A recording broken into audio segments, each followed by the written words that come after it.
Pablo Picasso, arguably the most famous, versatile, and highly influential artist of the 20th century, was born in the city of Malaga on October 25th, 1881. Although best known for being an amazing Spanish painter, he was also a very skilled graphic artist, sculptor, playwright, designer, poet, and ceramist. Picasso studied art in both Barcelona and at the Royal Academy of San Fernando in Madrid. He pushed art to new, uncharted territory, such as his creation of Cubism in 1907. He spent many of his years in France, and his work can be broken down into specific periods. Periods such as the Rose Period, African Influence Period, Analytic Cubism, and Synthetic Cubism. But we will specifically be looking into the Blue Period, which ranged from 1901 to 1904. The use of secondary colors. The exact time and location to where this period began is uncertain, but art historians believe that it either started in Spain or in Paris. During the period, he would bounce between Barcelona and Paris, creating different pieces. The paintings created are a reflection of his experiences, often depicting relative poverty, instability, beggars, drunks, the old, frail, blind, and street prostitutes. One of the main influences to this period was the trip through Spain and the horrible suicide of his best friend, Carlos Casagemas.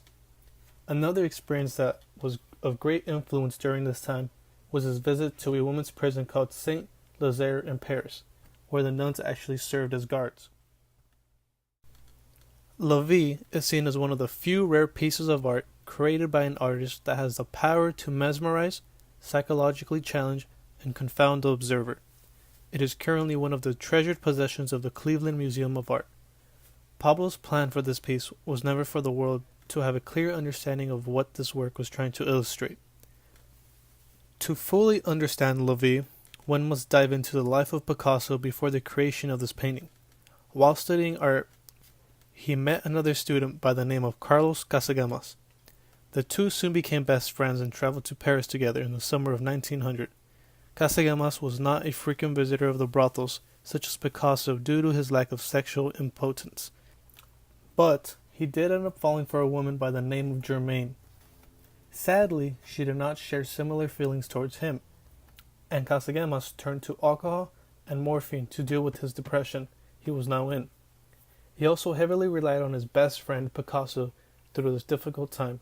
The two boys, currently in their 20s, traveled back to Spain to visit Pablo's family. Pablo became overwhelmed with Carlos's behavior as it continued to get worse and sent him away.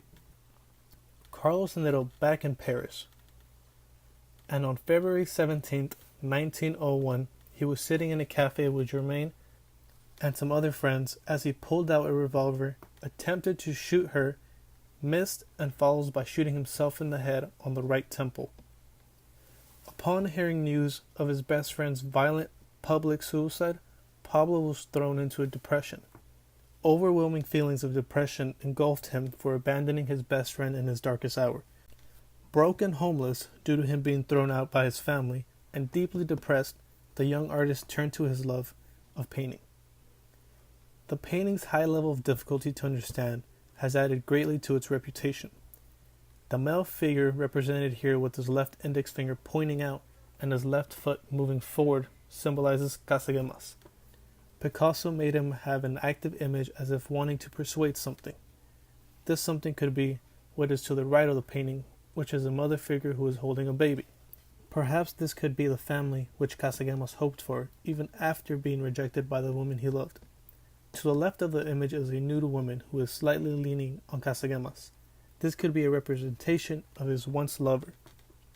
In the background, two people can be seen sitting on the floor as one of them comforts the other.